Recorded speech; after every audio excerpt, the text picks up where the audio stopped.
Hi, I'm Daniel Geiger, Senior Real Estate Reporter for Crain's New York business. And in this episode of The View, I'm sitting with Scott Rechler, the Chairman and CEO of RXR Realty, a firm that owns millions of square feet of commercial office space in the city.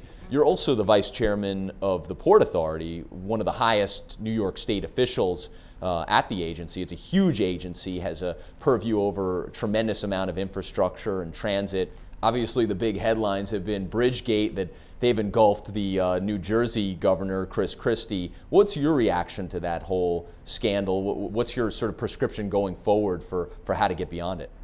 Well, listen, it's obviously disappointing. It's obviously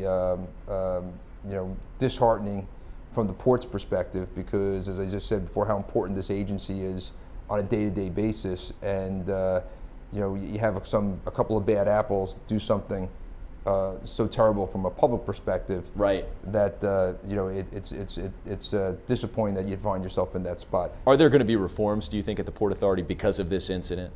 You know, the first thing in terms of getting in the Port Authority was really to start an assessment as to what was going on with it. You know, there's been historically concerns of dysfunctionality and politicization of it, and trying to figure ways to incrementally make that better. My guess is there'll likely be some level of reforms. I think as things have evolved, there's been a lot more questions that have been raised, and I think what we're going to do is have some of those questions answered, assess the situation, and figure out what we need to do to ensure it doesn't happen again, and how to make the port more productive. I have to say that the New York contingent through all this really came out looking very heroic. You, Pat Foy, really seemed like you were out to really uphold the public good and to reverse that decision when they did close the lanes. Is New York gaining any kind of control, influence over the Port Authority through this whole incident?